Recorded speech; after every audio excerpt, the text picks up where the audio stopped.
There's a particular sound a $180 dinner receipt makes when it's crumpled behind a business lunch folder. It's the sound of my marriage circling the drain, though Scott is sure I'm too dumb to hear it. Before we dive deeper into this story, I have one small request. Please subscribe, drop a like, comment, and hit that hype button to boost this channel so more people can discover these incredible Reddit stories. I'm Kelly Hamilton, and for the past 6 years, I've played the role of the perfect suburban wife. You know the type. Modest bookkeeper, always deferring to her husband's superior business acumen, nodding along when he explains basic economics like I've never seen a spreadsheet. The neighbors in Hamilton Heights think I'm lucky to have landed such an ambitious man. Scott Morrison, rising star at Pinnacle Financial, future director, provider extraordinaire. What they don't know, what Scott doesn't know, is that I own the $2.3 million apartment we live in, through an LLC, of course, along with Hamilton Financial Consulting, which netted $890,000 last year alone. But let's not get ahead of ourselves. This morning started like any other. Scott emerged from our marble bathroom, adjusting his tie with the practiced confidence of a man who believes his own press releases. His reflection caught mine in the bedroom mirror, and I quickly looked away, pretending to fold laundry. "Morning, babe," he said, not really looking at me. "Don't wait up tonight. Big client dinner with the Peterson account." Peterson account. Right, the same account he'd supposedly closed 3 months ago. The same account that, according to my discreet inquiries through industry contacts, didn't exist at Pinnacle Financial. "Of course, honey," I replied, matching his tone perfectly. "I'll keep dinner warm just in case." Scott's phone buzzed. He glanced at it, and I caught the slight smile that crossed his face. The kind of smile that used to be reserved for me, back when he thought I was worth impressing. "Actually, Kelly, we need to talk soon. About our situation." Our situation, as if our marriage was a quarterly report that needed reviewing. "What kind of situation?" I asked, injecting just the right amount of wifely concern into my voice. "Financial stuff. Boring. Don't worry about it." He kissed my forehead like I was his daughter, not his wife. "Just trust me to handle the big picture, okay?" Trust him. The man who thought I didn't notice him moving money from our joint account into a personal savings account he'd opened last month. The man who'd been taking mysterious phone calls with his mother, Patricia, always ending the conversations when I walked into the room. After Scott left for work, I waited exactly 17 minutes, long enough for him to clear the building and hit traffic before accessing his laptop. Scott's password game was embarrassingly weak. Our wedding date, followed by his mother's maiden name. The man who claimed to work in financial security couldn't secure his own devices. His browser history told a fascinating story. Divorce attorneys, asset protection strategies, something called financial incompatibility as grounds for dissolution.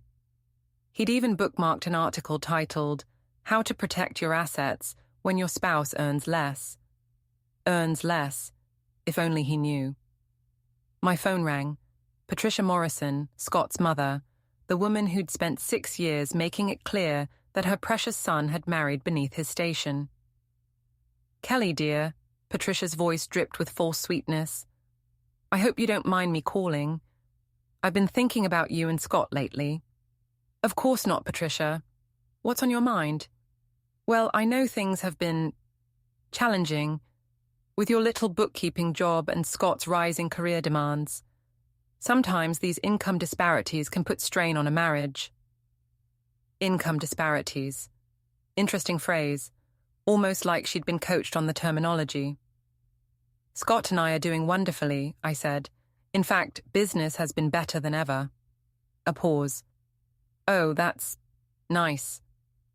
Well, I just want you to know that whatever happens, I think you're a lovely girl, and I'm sure you'll land on your feet." Land on my feet, as if I were being pushed off a cliff. "Patricia, is there something specific you want to discuss?" "Oh no, dear. Just mother's intuition, you know? Sometimes we have to make difficult decisions for the greater good. After she hung up, I sat in our kitchen, my kitchen, in my apartment, and laughed, actually laughed out loud. Here was Patricia Morrison, woman who'd never worked a day in her life, offering me comfort about my financial future. The same Patricia who lived in a rent-controlled apartment in Queens and borrowed money from Scott for her monthly expenses. I opened my laptop and pulled up the Hamilton financial accounts. $2.1 million in liquid assets. Property portfolio worth another $3.8 million. Investment accounts that would make Scott's pinnacle financial colleagues weep with envy, all hidden behind corporate structures and LLCs that Scott couldn't pronounce, let alone understand. My phone buzzed with a text from my sister Sarah in California. "How's the marriage charade going?" Sarah was the only person who knew the truth. She'd been the one to suggest hiding my assets when Scott and I got engaged. "Men like Scott don't handle successful women well," she'd warned. "Let him think he's the provider until you figure out what kind of man he really is." Turns out he was the kind of man who planned to divorce his wife for being financially inferior while living in her apartment and spending her money. I texted back, "About to get very interesting." That evening, I made Scott's favorite dinner: herb-crusted salmon, roasted vegetables, and a bottle of wine that cost more than his monthly car payment. He came home at 11:47 p.m., smelling like perfume that definitely wasn't mine, with lipstick on his collar that was a shade I'd never worn. "Sorry, babe, Peterson dinner ran late. You know how these clients can be." "Of course," I said, serving him a perfect plate. "How did it go?" "Really well. We're talking about a major expansion. Might mean a promotion for me soon." A promotion at the company where he was currently on performance improvement plans and facing termination within 60 days. I'd confirmed this through my contact at Pinnacle, a former client who owed me several favors. "That's wonderful, Scott. You deserve it." He smiled and squeezed my hand. "I'm glad you understand. Things might get complicated over the next few months, but I promise everything will work out for the best. For the best. For him, maybe." After dinner, Scott disappeared into his office to catch up on work. I could hear him on the phone, voice low and excited. I crept closer to the door. "Yeah, Mom, she has no idea. The lawyer says with the income disparity, I'll keep the apartment and most of the assets. She'll probably get some alimony, but nothing major." "What?" "No, she's not smart enough to hide anything. She can barely balance a checkbook." I pressed my ear closer to the door. "Harrison says we need to move fast before she gets suspicious. File next month, serve her at work to maximize embarrassment. By Christmas, I'll be free to start fresh with someone more appropriate for my career level." Someone more appropriate. I wondered if he meant Claire Richardson from down the hall, whose car had been in our building's garage at odd hours lately. Claire, who'd been my friend until recently, when she'd started avoiding my calls and making excuses to skip our weekly coffee dates. I tiptoed back to the kitchen and poured myself a glass of wine, the good stuff from Scott's special occasion collection. Then I opened my laptop and started making lists. Scott wanted to play financial warfare. He'd picked the wrong opponent. I pulled up my contact list and found Thomas Brennan, a private investigator I'd used for corporate due diligence. If Scott was planning to destroy my life, I needed to know exactly what ammunition he had and what ammunition I could gather in return. Tomorrow, I'd start building my case. Tonight, I'd let Scott think he was winning. From his office, I could hear him laughing on the phone. "Trust me, Mum. This time next year, everything will be different." He was right about that. Everything would be different, just not the way he expected. The Hamilton financial offices occupied the 32nd floor of a gleaming downtown high-rise with floor-to-ceiling windows overlooking the city. My nameplate read, Kelly Hamilton, CEO, though Scott had never seen it. As far as he knew, I worked as a bookkeeper for a small accounting firm in a strip mall across town. The deception had been surprisingly easy to maintain. I left the apartment each morning, dressed like a modest office worker, then changed clothes in my car before heading to my real office. My assistant, Maria, had standing instructions to answer my direct line as Henderson and Associates whenever Scott called, which he never did. "Mrs. Hamilton," Maria greeted me as I walked in. "Your 10 o'clock is here. Mr. Chin from Tax Law." Bob Chin had been my attorney for 3 years, handling the complex corporate structures that kept my assets invisible. He was a thin, serious man with wire-rimmed glasses and a dry sense of humor that emerged at the most unexpected moments. "Kelly," he said, settling into the chair across from my desk, "you sounded urgent on the phone. What's Scott done now?" I slid a folder across the desk. "He's filing for divorce. Claims I'm financially incompetent and he deserves the majority of our assets." Bob opened the folder and scanned the documents I'd printed from Scott's laptop. His eyebrows rose slightly. "Harrison Blackwood is representing him. Interesting choice. Blackwood specializes in high-net-worth divorces. Expensive for someone in Scott's income bracket. Maybe someone's funding his legal fees. Patricia Morrison, perhaps. Though from what you've told me, she's not exactly swimming in cash herself." I leaned back in my chair. "What's my exposure here, Bob? Worst-case scenario." "Minimal. The apartment, the business, the investment accounts, they're all properly structured. Scott has no legal claim to any of it. The only joint asset is your checking account, which has maybe $12,000. And the best-case scenario," Bob's thin smile appeared. "Scott files for divorce, claiming financial superiority and demanding alimony. You produce documentation showing you're worth approximately $6 million. He becomes a laughingstock in legal circles and potentially faces sanctions for filing frivolous claims." "I like option 2. "I thought you might. But Kelly, once you reveal your assets, there's no going back. Your marriage will definitely be over." I thought about Scott coming home with another woman's perfume on his clothes, about his late-night phone calls planning my humiliation, about 6 years of condescending explanations of basic financial concepts.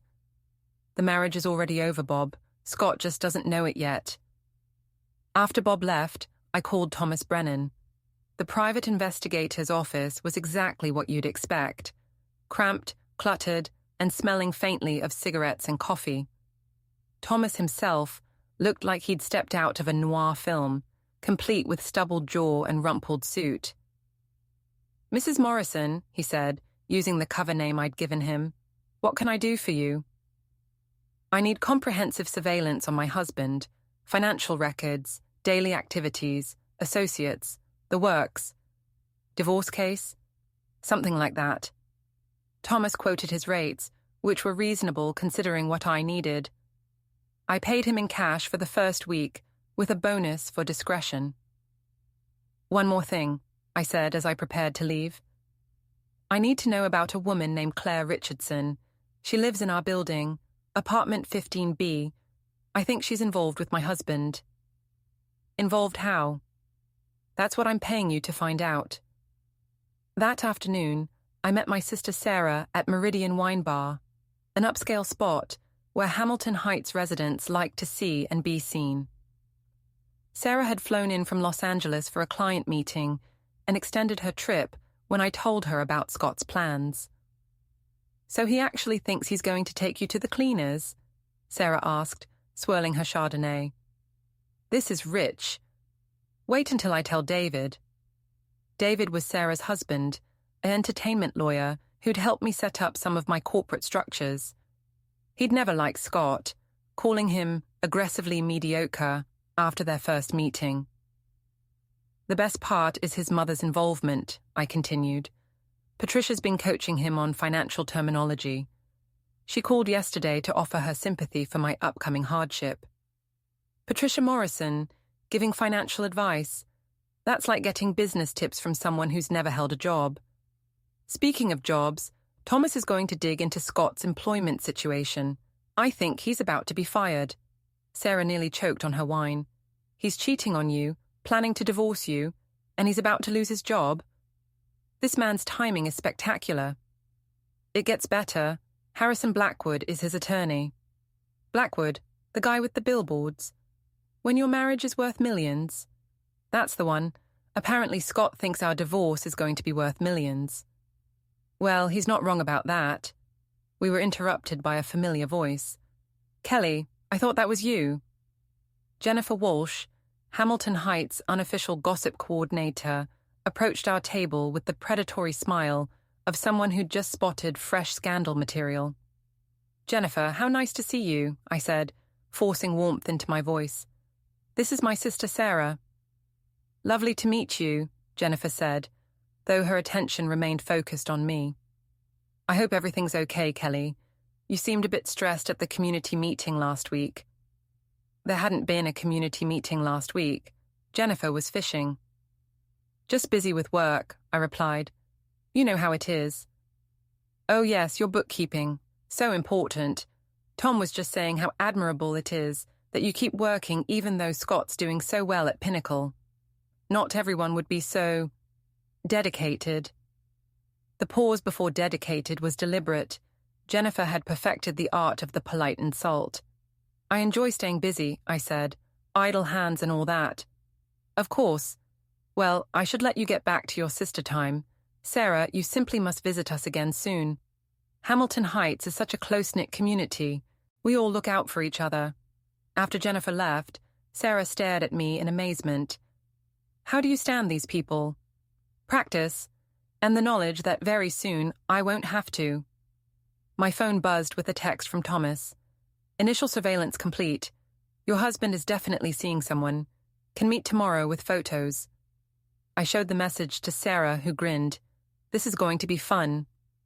That evening, Scott came home early for once, carrying flowers and wearing an expression I recognized as guilt mixed with excitement. These are beautiful, I said, accepting the bouquet. What's the occasion? Do I need an occasion to buy flowers for my wife? Actually, yes. Scott bought flowers exactly 3 times a year. My birthday, our anniversary, and when he felt guilty about something. Since neither of the first 2 occasions was approaching, guilt seemed the likely motivation. You're sweet, I said, kissing his cheek. How was work? Great, really great. Big changes coming. Good changes, I hope. Scott's smile faltered slightly.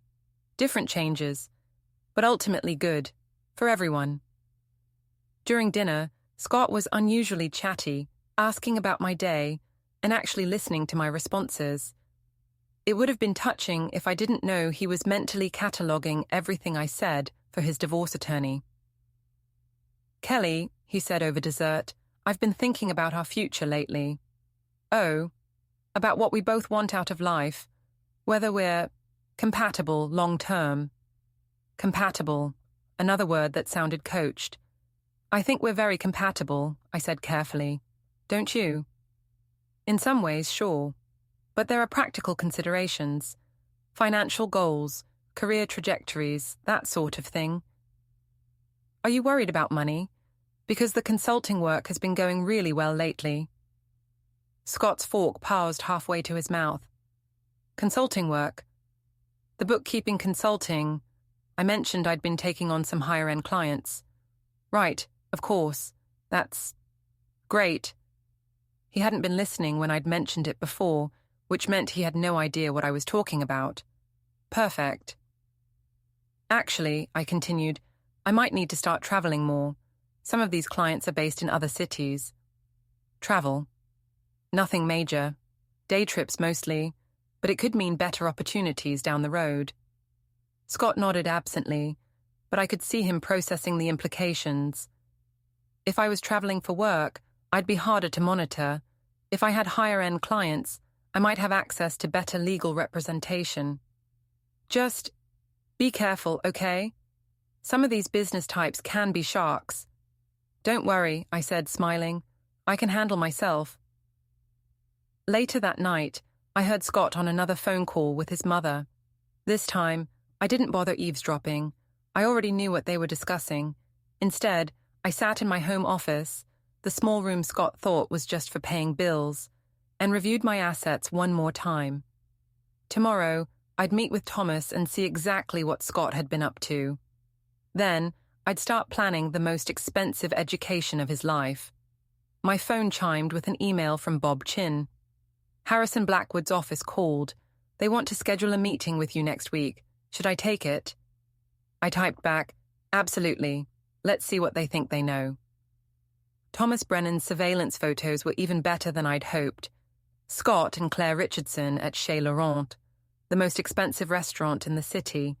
Scott and Claire entering the Marriott downtown at 2 p.m. on a Tuesday. Scott and Claire shopping for jewelry at Tiffany & Co. Your husband has expensive taste for someone planning a divorce, Thomas observed, spreading the photos across his desk. That restaurant bill alone was probably $800. He's celebrating prematurely, I said, studying a photo of Scott kissing Claire in the hotel parking lot. What about her background? Claire Richardson, age 34, divorced 2 years ago. Works in marketing for a pharmaceutical company. Lives alone in your building, apartment 15B. Her ex-husband was a surgeon. She got a decent settlement, but nothing spectacular. So she's looking to trade up. Seems that way. There's more. Thomas handed me another folder. Your husband's employment situation is worse than you thought. He's not just facing termination, he's under investigation for falsifying client reports. I opened the folder and scanned the documents. Scott had been inflating his performance metrics for months, claiming client meetings that never happened and deals that were never closed. How did you get these? I have contacts at Pinnacle. Your husband isn't well liked there. Apparently he takes credit for other people's work and throws colleagues under the bus when things go wrong. Sounds about right. There's something else. Harrison Blackwood's retainer was paid by Patricia Morrison. She took out a loan against her apartment to fund your husband's divorce. I laughed out loud. Patricia mortgaged her home to pay for Scott's legal fees. $25,000. She must really want you gone. That evening, I prepared for Scott's return with unusual care. I cooked his favorite meal, opened an expensive bottle of wine, and set the table with our best china. When he walked through the door at 9:30 p.m., earlier than usual, but still reeking of Claire's perfume, I greeted him with a smile. You look beautiful tonight, he said, though his eyes didn't quite meet mine. Thank you. I thought we should have a special dinner. Special occasion. Just appreciating what we have. During dinner, Scott was nervous, fidgeting with his napkin and checking his phone constantly. Finally, he cleared his throat. Kelly, I need to tell you something. Of course, what is it? I've been doing some thinking about our marriage, about whether we want the same things. What kinds of things?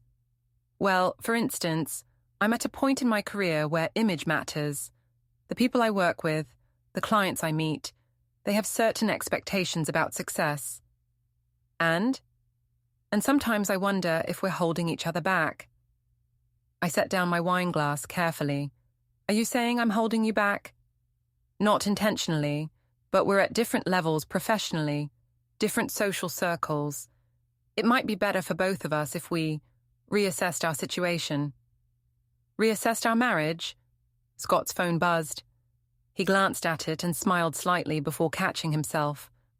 I think we should consider a trial separation, he said, just to see how we feel. A trial separation. It doesn't have to be permanent, but maybe some space would help us figure out what we really want. I nodded thoughtfully. And during the separation, where would you live? I could stay with my mother temporarily, or maybe get a small apartment. With what money? Scott's confident expression flickered. What do you mean? Well, if we separate, we'll need to divide our assets, figure out who pays for what. Right, of course. That's all negotiable. Is it? Because I've been looking at our finances lately, and I'm not sure how a separation would work practically. Kelly, you don't need to worry about the financial details. I'll handle all that. But I do worry. For instance, this apartment costs $4,200 a month. On my bookkeeper's salary, I couldn't afford it alone. Scott relaxed slightly. We'll figure something out. Maybe you could get a smaller place. Maybe. Or maybe whoever owns the apartment would let me stay. The landlord, you mean?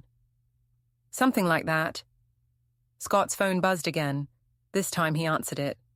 Hey, no, I can't talk right now. Tomorrow? Sure, I'll call you tomorrow. He hung up and looked at me apologetically. Sorry, work call. At 10 o'clock at night? You know how it is, clients in different time zones. Of course. The next morning I called Harrison Blackwood's office and scheduled the meeting Bob Chin had mentioned.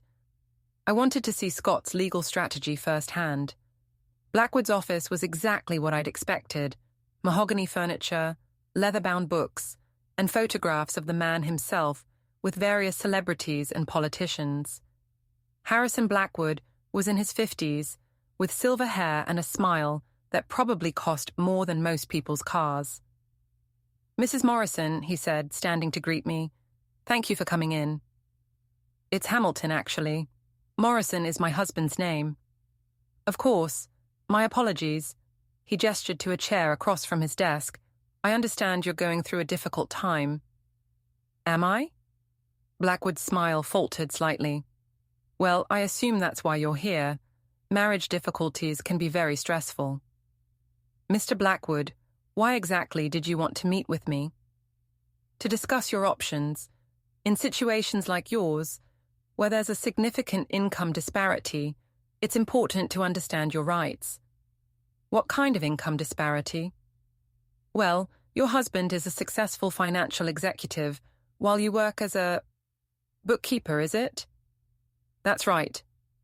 So naturally, in any potential settlement, we'd want to ensure you're provided for appropriately. I leaned forward in my chair. That's very thoughtful. What kind of provision did you have in mind? Well, these things are always negotiable, but typically, someone in your position might expect modest alimony payments, perhaps for a limited time, just enough to help you transition to independence. Independence? Exactly. A chance to start fresh, build your own life. And what would my husband expect in this scenario? Obviously, he'd retain the majority of the marital assets, the apartment, the investment accounts, that sort of thing. But you'd receive enough support to maintain a reasonable lifestyle. I nodded thoughtfully. Define reasonable. Well, something appropriate to your background. Maybe a small apartment, reliable transportation, basic living expenses. I see. And you think this arrangement would be fair? More than fair. Generous, even. I stood up and extended my hand. Thank you for your time, Mr. Blackwood. This has been very educational. Mrs. Hamilton, I hope you'll consider what I've said. Sometimes it's better to settle these matters amicably, rather than fighting a battle you can't win. Oh, I never fight battles I can't win, I said. That would be poor strategy. That afternoon, I met Sarah at the Hamilton Heights Country Club, where Scott had taken out a membership he couldn't afford to impress clients who didn't exist. The dining room was full of the usual suspects: wives who lunched, retired executives, and social climbers like Patricia Morrison. You should have seen his face, I told Sarah, describing my meeting with Blackwood. He actually used the phrase, someone in your position, 3 times. Please tell me you're going to destroy this man. I'm going to destroy all of them, but strategically, methodically. When do you make your move? Soon. I want Scott to file first. Let him commit to his story before I reveal mine. We were interrupted by a familiar voice. Kelly, darling. Patricia Morrison approached our table, dressed in what she probably considered country club appropriate, a Chanel knockoff and pearls that had seen better decades. Patricia, I said, what a surprise. I was just having lunch with the Hendersons. You remember Martha Henderson? Her daughter just married a hedge fund manager. How nice. Patricia's eyes moved to Sarah, cataloguing her designer clothes and jewelry with the precision of an appraiser. You must be Kelly's sister. I can see the resemblance. Sarah Hamilton, my sister replied coolly. I've heard so much about you. All good, I hope, Patricia laughed, though her eyes remained calculating. Kelly, I hope you don't mind me saying, but you look tired lately. Are you getting enough rest? I'm fine, Patricia. Just busy with work. Oh yes, your little bookkeeping business. So admirable that you keep working. Not everyone would be so dedicated when their husband is doing so well. There was that word again, dedicated. I enjoy working, I said. It keeps me sharp. Of course, though I sometimes wonder if all that stress is worth it, especially when there might be changes coming. Sarah's eyebrows rose. Changes? Oh, just life changes. You know how it is. People grow, evolve, want different things.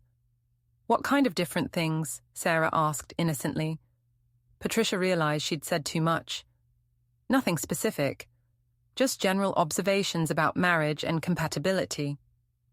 Compatibility is so important, Sarah agreed. Don't you think, Kelly? Absolutely. In fact, Scott and I were just discussing compatibility last night. Were you? Patricia's voice sharpened slightly. He seems to think we might want different things out of life. And what do you want out of life, Kelly? I smiled. Justice. I want justice. Patricia laughed nervously. Justice? What an odd way to put it. Is it? I think everyone deserves to get exactly what they've earned. After Patricia excused herself, Sarah stared at me in admiration. That was beautiful. She has no idea what's coming.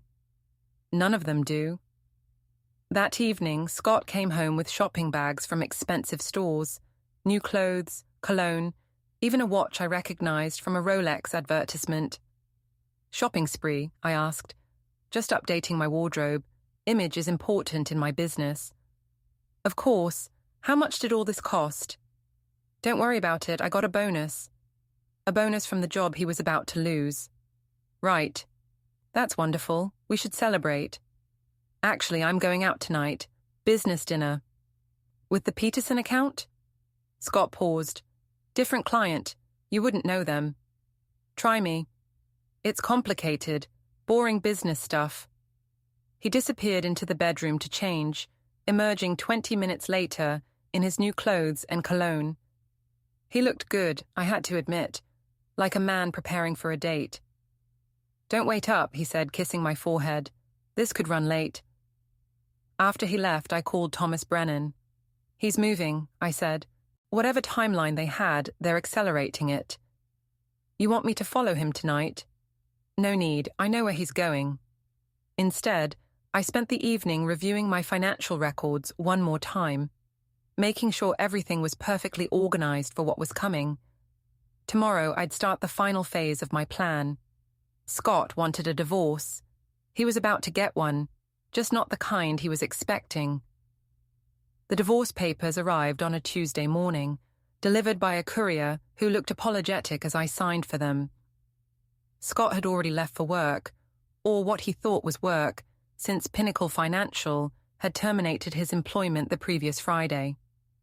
I read through the documents over coffee, admiring Harrison Blackwood's thoroughness.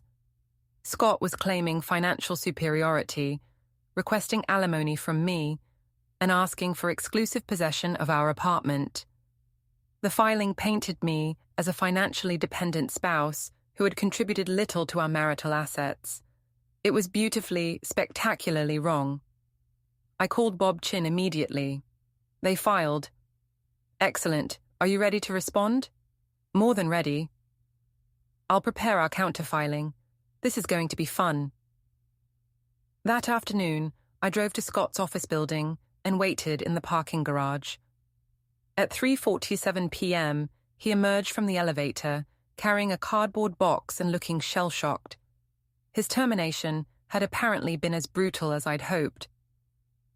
I followed him home at a discreet distance, watching as he sat in his car for 20 minutes before finally entering our building. When I arrived an hour later, I found him in the living room, staring at the divorce papers I'd left on the coffee table. We need to talk, he said without looking up. I imagine we do. You got the papers. I did. Interesting reading. Scott finally met my eyes. Kelly, I know this seems sudden, but I've been thinking about this for months. We want different things.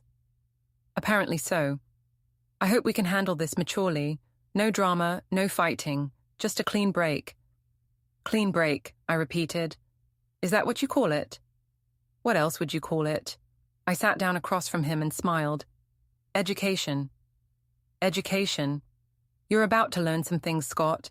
About me, about our marriage, about making assumptions. Scott's confident expression wavered. What kind of assumptions? Well, for instance, you assume I'm financially dependent on you. Aren't you? Not exactly. Kelly, you're a bookkeeper. You make maybe $40,000 a year. Do I? Don't you? I opened my purse and pulled out a business card. Hamilton Financial Consulting. Kelly Hamilton, CEO. Scott took the card and stared at it. I don't understand. Hamilton Financial is my company, Scott. I've been running it for 4 years. Your company. My company. We specialize in high net worth financial planning and corporate restructuring. Last year's revenue was just over $800,000. Scott's face went pale. 800,000? That's revenue, not profit. Profit was considerably higher. But you work for Henderson and Associates. Henderson and Associates is a subsidiary of Hamilton Financial. I am Henderson and Associates. Scott stared at the business card like it was written in a foreign language. This doesn't make sense. You leave every morning dressed like a bookkeeper. Yes. I thought it was important to manage your expectations. Manage my expectations? Scott, you have a fragile ego. If you'd known I was more successful than you, it would have destroyed our marriage. Our marriage is destroyed anyway. True, but at least this way, I got to watch you destroy it yourself. Scott stood up and began pacing. This is insane. You've been lying to me for years. I've been protecting you. There's a difference. Protecting me from what? From the knowledge that your wife is worth approximately $6 million. Scott stopped pacing. $6 million? Give or take. Bob Chin has the exact figures if you're interested. Bob Chin? My attorney. You'll be hearing from him soon. Scott sank back into his chair. I don't believe this. You don't have to believe it, but you do have to deal with it. Deal with what? I stood up and walked to the window, looking out at the city skyline. Well, for starters, you need to find somewhere else to live. What do you mean? I mean this apartment belongs to me. Through an LLC, but the ownership is clear. That's impossible. We rent this place. No, Scott. You live here. I own here. The lease? There is no lease. I bought this apartment 3 years ago through Hamilton Properties LLC. You've been living in my home, rent-free, while planning to steal it from me in a divorce. Scott's phone rang. He answered it automatically, his voice hollow. Hello? I could hear Harrison Blackwood's voice from across the room, loud, agitated, demanding to know why Scott hadn't mentioned his wife's assets. I didn't know, Scott said weakly. I swear to God, Harrison, I had no idea. More shouting from Blackwood. Something about sanctions and malpractice and frivolous filings. Scott hung up and looked at me with something approaching awe. Harrison says you could sue us for filing false claims. I could, but I won't. Why not? Because this is more fun. That evening, I called Sarah with an update. Phase 1 complete. Scott knows about the money. How did he take it? About as well as you'd expect. He's currently hiding in the guest room, making frantic phone calls. And Patricia? That's Phase 2. I'm having lunch with her tomorrow. This is better than television. The next day, I met Patricia at the Hamilton Heights Country Club, the same dining room where she'd gloated about my upcoming hardship. She arrived 15 minutes late, looking harried and anxious. Kelly, thank you for meeting me. I think there's been some misunderstanding. Has there? About the divorce. Scott says there are complications. Complications? Patricia leaned forward conspiratorially. He says you have money. Hidden money. It's not hidden, Patricia. It's just properly structured. But you're a bookkeeper. I'm a financial consultant. there's a difference. Patricia's face flushed. You lied to us. I managed information strategically. Again, there's a difference. This is ridiculous. Scott is a successful executive. You work with numbers all day. How could you possibly have more money than him? Well, for starters, Scott isn't a successful executive. He was terminated last Friday for falsifying client reports. Patricia's mouth opened and closed soundlessly. And I don't just work with numbers, Patricia. I work with very large numbers for very wealthy clients. It's quite lucrative. This is impossible. I opened my purse and pulled out a portfolio statement. Hamilton Financial Consulting, current assets, $6.2 million. Would you like to see the breakdown? Patricia stared at the document. 6 million. And change. But you live so modestly. You drive a Honda Accord, excellent reliability ratings, though I also own a BMW, a Mercedes, and a vintage Porsche. I just don't feel the need to compensate for anything. Patricia's face was now bright red. You made fools of us. No, Patricia, you made fools of yourselves. I just didn't correct your assumptions. Scott will fight this. He'll get lawyers. Scott already has lawyers. Harrison Blackwood, to be precise. The same Harrison Blackwood who's now facing potential sanctions for filing frivolous claims based on false information. False information? The information Scott provided about our financial situation. Turns out, when you claim your wife is financially dependent, and it turns out she's worth $6 million, the court takes a dim view of your credibility. Patricia stood up abruptly. This isn't over. Actually, Patricia, it is. Scott filed for divorce claiming financial superiority. I'm granting him the divorce and keeping my assets. He gets exactly what he asked for. His freedom, and exactly what he deserves. Nothing else. He deserves half of everything. He deserves half of everything he contributed to, which, as it turns out, is nothing. After Patricia stormed out, I sat in the dining room and ordered dessert. The other diners were pretending not to stare, but I could feel their attention like a physical weight. By evening, everyone in Hamilton Heights would know that quiet little Kelly Hamilton had just humiliated Patricia Morrison in public. I was looking forward to the gossip. That night, Scott was waiting for me when I got home. He'd been drinking, and his eyes were red-rimmed with anger and desperation. We need to talk, he said. I thought we covered everything yesterday. Kelly, please.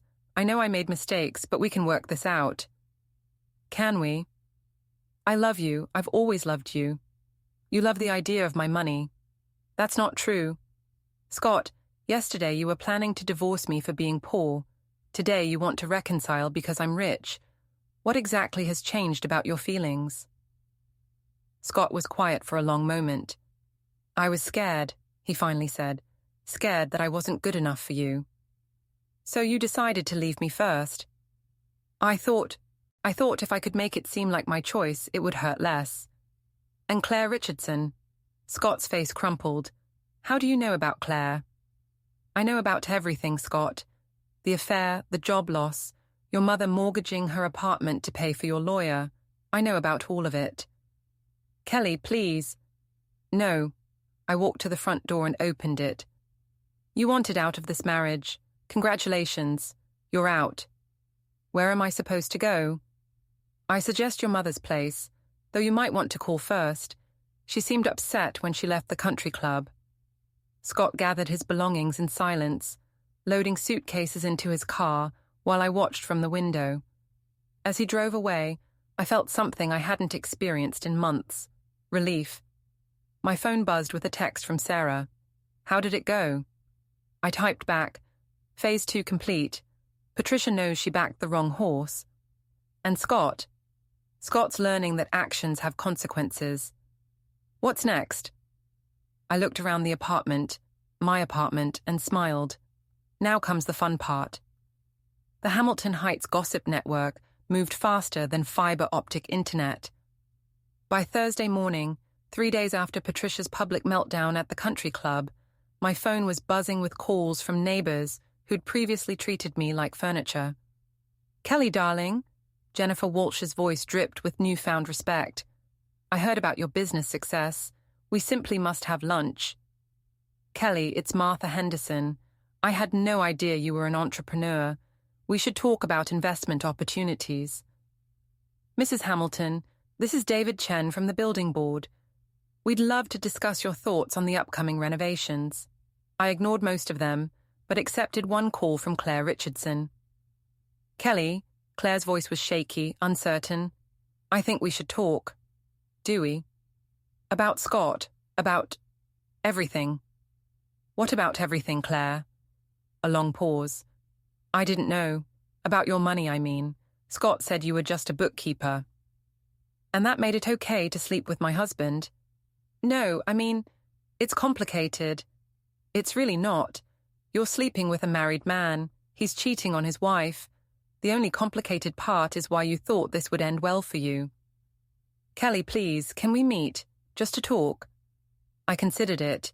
Claire sounded genuinely distressed, which was satisfying, but I had bigger fish to fry. I don't think so, Claire. I'm rather busy destroying Scott's life right now. Maybe we can catch up afterward. I hung up and immediately called Thomas Brennan. I need you to do something for me. What kind of something? Legal, but creative. Claire Richardson needs to understand that actions have consequences. What did you have in mind? I told him. Thomas was quiet for a moment, then chuckled. You're diabolical. I like it. That afternoon, I had lunch with Bob Chin to discuss the divorce proceedings. Harrison Blackwood had filed a motion to withdraw from Scott's case, claiming he'd been provided with false information. He's trying to save his reputation, Bob explained. Blackwood built his career on high-net-worth divorces. Having it come out that he couldn't identify a wealthy spouse sitting across from him is professionally embarrassing. Can he withdraw? The judge will probably allow it, but Scott will need new representation, and any decent attorney is going to ask why his previous lawyer abandoned him. What about Patricia's loan? That's the beautiful part. Blackwood's retainer was non-refundable. Patricia borrowed $25,000 to pay for legal representation that lasted exactly 1 week. I smiled. And Scott's employment situation? Pinnacle Financial is considering filing charges for the falsified reports. Apparently, some of his fake client meetings involved real companies who are now asking uncomfortable questions. Criminal charges? Possibly. White-collar crime, but still crime. That evening, I decided to visit Patricia Morrison. Her apartment in Queens was exactly what I'd expected. Small, cluttered, and decorated with photographs of Scott from every stage of his life. She answered the door in a bathrobe, looking like she'd aged 10 years in the past week. Kelly, I wondered when you'd show up. May I come in? Patricia stepped aside reluctantly. Her living room was dominated by a dining table covered with legal documents, bank statements, and what appeared to be loan paperwork. Trying to figure out your finances? I asked. Trying to figure out how to pay for Scott's legal bills. I heard Harrison Blackwood withdrew from the case. Patricia's face crumpled. $25,000, gone, and Scott still needs a lawyer. That's unfortunate. Unfortunate, Patricia's voice rose. You destroyed my son's life.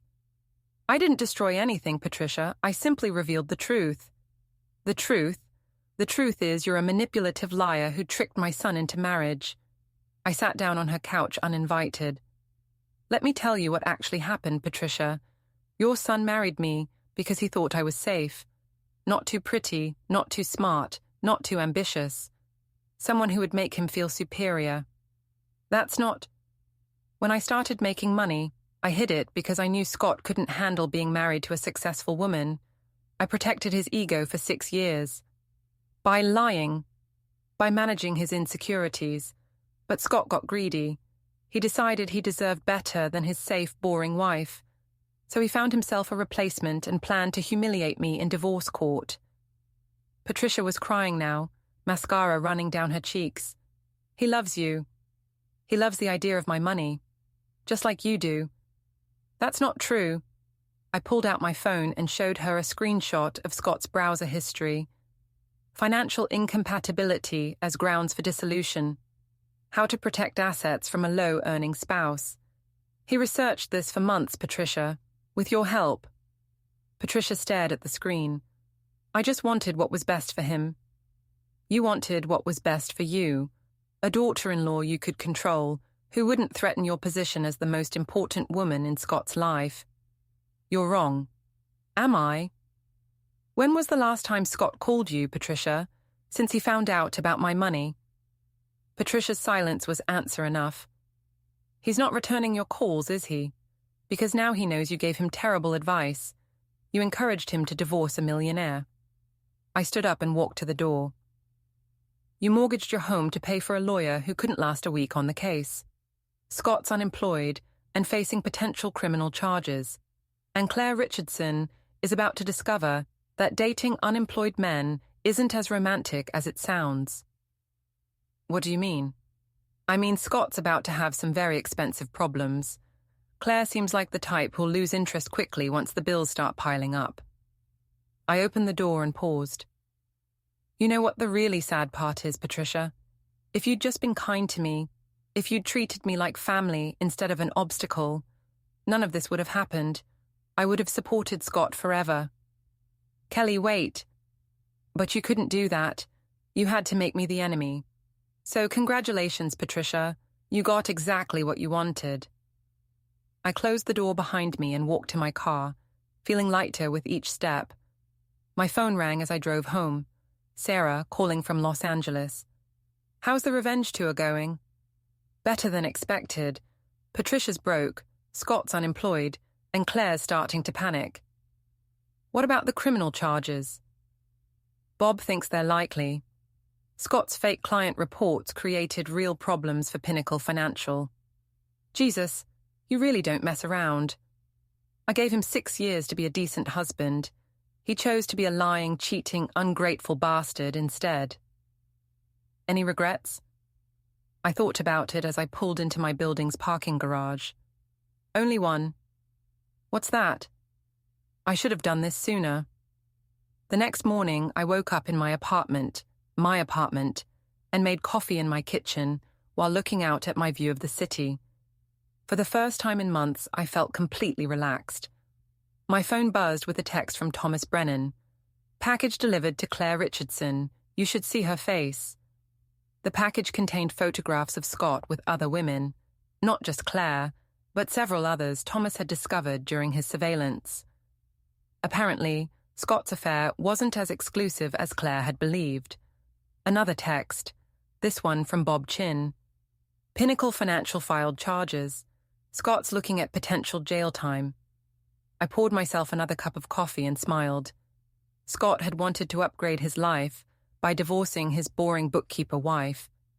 Instead, he'd downgraded himself from millionaire's husband to unemployed defendant. Sometimes the universe had a sense of humor.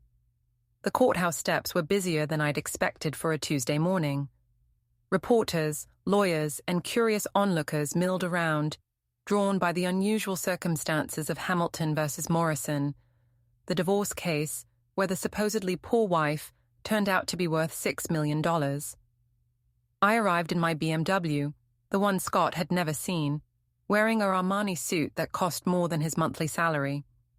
Bob Chin met me at the entrance, looking pleased with himself. "Ready for this?" he asked. "I've been ready for months." Scott was already inside with his new attorney, a young public defender who looked like he'd rather be anywhere else. Patricia sat behind him, wearing the same outfit she'd worn to our wedding 6 years ago. She couldn't afford new clothes for her son's divorce. Harrison Blackwood was notably absent. "All rise for the Honorable Judge Elizabeth Chen," the bailiff announced. Judge Chen was a woman in her 60s, with silver hair and sharp eyes that missed nothing. She'd built her reputation on complex financial cases and had no patience for games. "This is an unusual case," she began, scanning the documents before her. Mr. Morrison filed for divorce, claiming financial superiority over his wife, requesting alimony and the majority of marital assets. Mrs. Hamilton has filed a counterclaim revealing assets worth approximately $6 million. Scott's lawyer stood up. Your Honor, my client was unaware of his wife's true financial situation. He filed based on the information available to him. The information available to him, Judge Chen repeated. Mr. Morrison, you were married to your wife for 6 years. How exactly did you remain unaware that she owned a successful business and multiple properties? Scott stood up shakily. She told me she was a bookkeeper, Your Honor. She left for work every morning dressed like a bookkeeper. And you never asked to see tax returns, bank statements, investment accounts? I handled our finances. You handled what finances, Mr. Morrison? Scott's lawyer whispered something in his ear. Our joint checking account, Your Honor. Which contained how much? About $12,000. Judge Chen turned to me. Mrs. Hamilton, why did you conceal your assets from your husband? I stood up, feeling calmer than I had in months.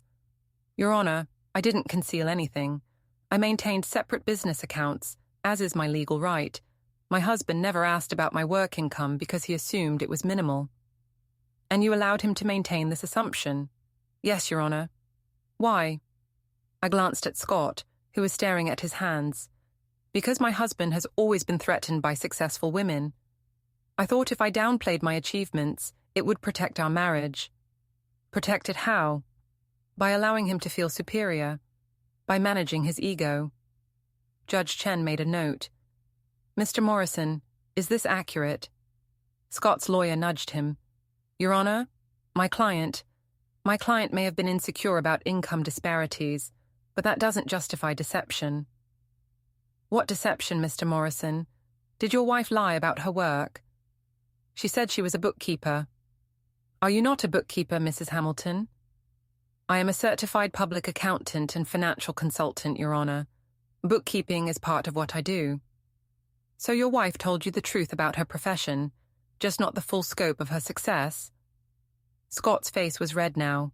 She made me look like a fool. Mr. Morrison, Judge Chen's voice was sharp. You filed for divorce claiming your wife was financially dependent on you. You requested alimony from a woman worth $6 million. Who exactly made you look like a fool? Scott's lawyer stood up quickly. Your Honor, my client was operating under a misunderstanding. A misunderstanding that led him to commit fraud on this court. Mr. Morrison, did you or did you not research divorce strategies specifically designed to minimize your wife's financial claims? Bob Chin stood up. Your Honor, we have evidence that Mr. Morrison spent months planning this divorce, including consultations with his previous attorney about asset protection strategies. Previous attorney? Harrison Blackwood withdrew from the case when he discovered the true financial circumstances. Judge Chen's eyebrows rose. Harrison Blackwood withdrew. That's unusual. Mr. Blackwood claimed he was provided with false information about the marital assets. By whom? By Mr. Morrison. Judge Chen looked at Scott with something approaching disgust. Mr. Morrison, you provided false information to your attorney, filed fraudulent claims with this court, and are now requesting financial support from a wife you attempted to defraud. Scott's lawyer was frantically shuffling papers. Your Honor, perhaps we could discuss a settlement. There's nothing to settle, I said, standing up. I'm granting my husband the divorce he requested. He can have his freedom. I'll keep everything else. Mrs. Hamilton, Judge Chen said, you're entitled to request spousal support given the income disparity. I don't want spousal support, Your Honor. I want Scott out of my life. Judge Chen smiled slightly. Very well. This court grants the divorce petition. Mr. Morrison, you are hereby divorced from Mrs. Hamilton. Mrs. Hamilton retains all separate property, including her business, real estate holdings, and investment accounts. Mr. Morrison receives no alimony, no property settlement, and no further claims on his ex-wife's assets. Scott's face went white. Your Honor, that's not fair. Mr. Morrison, you filed for divorce claiming financial superiority. You got exactly what you asked for, a divorce. The fact that you based your strategy on false assumptions is not this court's problem. As we left the courthouse, reporters swarmed around us. I ignored their questions and walked to my car, where Sarah was waiting with champagne. "How does it feel to be officially divorced?" she asked. "Like the best decision I ever made." Scott emerged from the courthouse looking shell-shocked, with Patricia clinging to his arm. His public defender had already disappeared, probably to find clients who could actually pay their bills. "Kelly," Scott called out, pushing through the crowd. "Kelly, wait." I turned around, curious despite myself. "This isn't over," he said, his voice desperate. "I'll appeal. I'll find another lawyer." "With what money, Scott?" "I'll get a job. I'll rebuild." "Will you? Because I heard Pinnacle Financial is pressing charges for your falsified reports. Hard to rebuild from prison." Scott's face crumpled. "Kelly, please. I made mistakes, but I love you." "You love my money." "That's not true." "Scott, 3 days ago you were planning to marry Claire Richardson. What happened to that plan?" Scott glanced around at the reporters, who were recording every word. That was a mistake. So was our marriage, but at least now it's corrected." I got into my car and drove away, leaving Scott standing on the courthouse steps with his mother and a crowd of strangers. In my rearview mirror, I could see him arguing with Patricia, probably blaming her for the advice that had destroyed his life. That evening, I hosted a celebration party in my penthouse office. Sarah had flown in from Los Angeles, Bob Chin brought expensive wine, and even Thomas Brennan cleaned up for the occasion. To Kelly Hamilton, Bob raised his glass, the woman who turned divorce into an art form. To strategic patience, I replied, and the importance of reading the fine print. My phone buzzed with a text from an unknown number. "This is Claire. I heard about the divorce. I'm sorry about everything." I showed the message to Sarah, who laughed. "Are you going to respond?" "What's the point? Scott's unemployed and facing criminal charges. Claire's already moved on to someone with better prospects." "How do you know?" "Because I would. Claire's not stupid, just opportunistic. She'll find another married man to upgrade her lifestyle." Another text came in, this one from Patricia. "Kelly, please call me. We need to talk about Scott." I deleted it without reading it to the others. "Any regrets?" Thomas asked. I looked around my office, at my friends, at the city lights twinkling below us.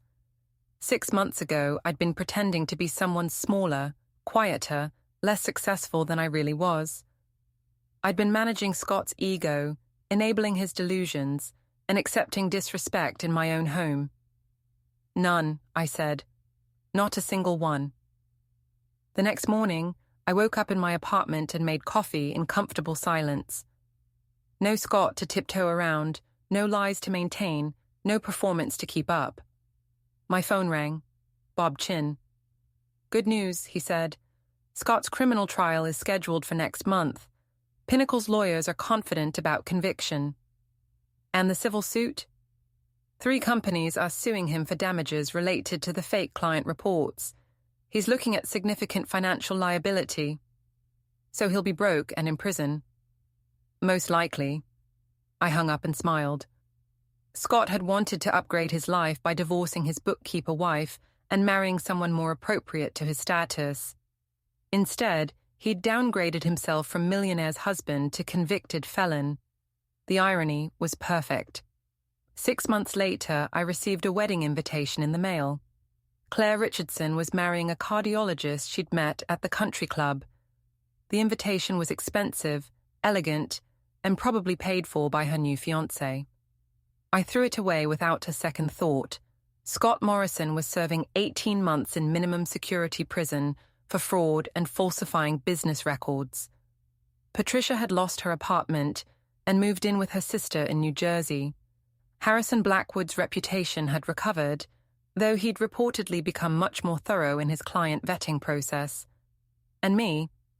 I was sitting in my office, reviewing proposals for a new commercial real estate venture, when my assistant buzzed in.